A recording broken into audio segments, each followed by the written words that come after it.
Nina Gbor, thank you so much for joining the Daily Aus. Thank you so much for having me. This is incredibly exciting. So it is currently Fashion Week and you were there last night. How was that? Oh my gosh, it was amazing. It was just so amazing to see all the different styles and expressions of individuality and creativity, and of course trends, and the vibe was just electric. So I enjoyed it. That sounds incredible. It's such an amazing moment for the fashion industry, and I'm interested in how we talk about sustainability in that conversation. You know, we're seeing lots of these new trends that people will obviously be influenced to go buy.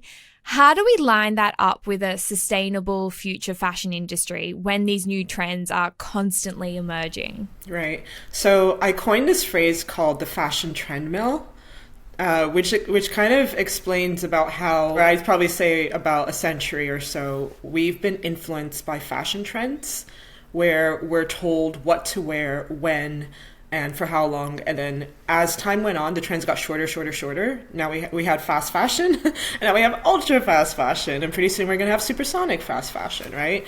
Because the trends just keep getting shorter, and with micro trends on TikTok and so on. And it's just pushing us to buy, spend, and to the point where we're not even using a lot of our stuff, right? And there's so much waste attributed to that.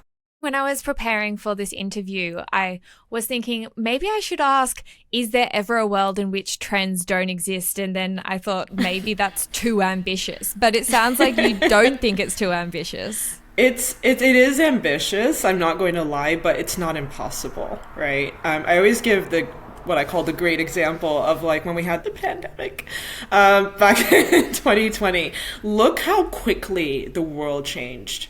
Like almost overnight, you know, and it created new systems, new careers, and new ways of existing. So we don't have to wait until there's like some kind of climate catastrophe or something happens in the world before we change behaviors that we know are not good for our culture, that are not good for our systems. So in terms of trends, I know that it's not just fashion, it's everything, electronics and automobiles and stuff like that. But if we want to be sustainable, we're going to have to find alternative ways of enjoying new designs and new things, but in healthier ways. And trends, unfortunately, as we have them today, don't serve that purpose. Yeah. And you talked before about the fact that you think that there are a few models that the fashion brands could go down in order to, you know, improve their sustainability. Can you explain more about that? Because like you said, obviously these brands are businesses and they need to turn a profit. So what are the kind of solutions that they can take that still align with their need as a business?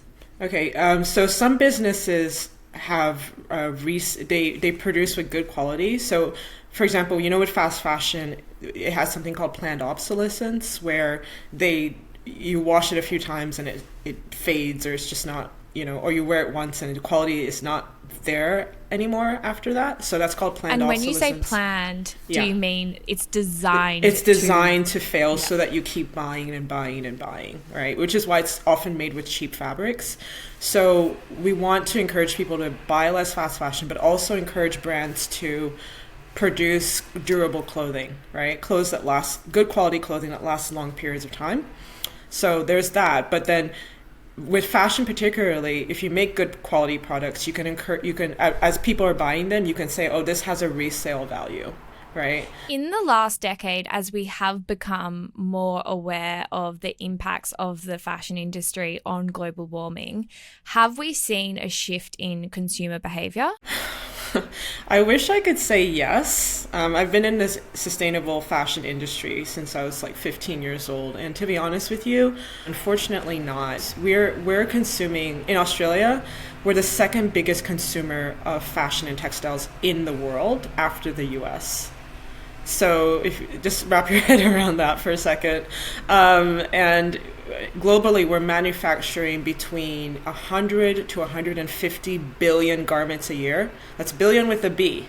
And that's in the whole world. And we're on a planet of 8 billion people. So it's not surprising that, you know, I think it's about 87% of it ends up in landfill every year, because we can't use the amount of clothes that we're manufacturing. So the problem is actually getting worse, in spite of the fact that a lot of us are beginning to use more secondhand, but still, we're still buying the ultra fast fashions, the Sheens and the Temus, at the same time. So unfortunately, it's actually getting worse. So we need legislation to nip it in the bud, I think. I was going to say, when I think about the fashion industry over the past decade, I think about the rise of Sheen, which just rips off these, even these trends that we're seeing on the runway this week. Unfortunately, I'm sure that we'll see a lot of them ripped off by the cheaper fast fashion brands. Unfortunately, yes. Shein is a master at ripping off particularly small and medium-sized brands, creative brands,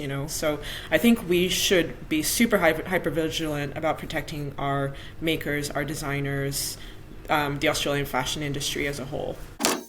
Hello, I'm James and I produce the video you're watching. If you're enjoying what you're watching, we'd love it if you considered subscribing and checking us out on our other platforms. It'd really help in getting the word out about what we're doing here at TDA. Thanks very much, and now back to the deep dive. And I think the other thing to talk about in this conversation is the cost of living crisis, because I think a lot of younger people know what the right decision is and they want to make that, greener choice, but they can't afford to. What is the solution between that disconnect? Shein and Temu are not the answer to that. The first thing people want to do is go op shopping, and then the response to that is like, oh, op shops are so expensive now, blah, blah, blah. And that's true, they are. However, there's an alternative. So I've been running clothes swaps for 13 years, right? Basically, everyone brings a specified number of items, let's say 5 to 10 items. Good, your best quality items, not the stuff that's horrible fast fashion you can get rid of. Good stuff that you just no longer need or use. And everyone brings those items, and you just have a haul or a shop, or it could be run throughout the day or several days where people come in and out, and you just take what you need, deposit what you don't need, take what you need. And you can have a standard or quality of what people can and can't bring. Or run a clothes swap, you get free clothes, you give out stuff you don't need, it doesn't cost anything. That's what I encourage people to do, in addition to things like op shopping, buying online and buying secondhand online and so on.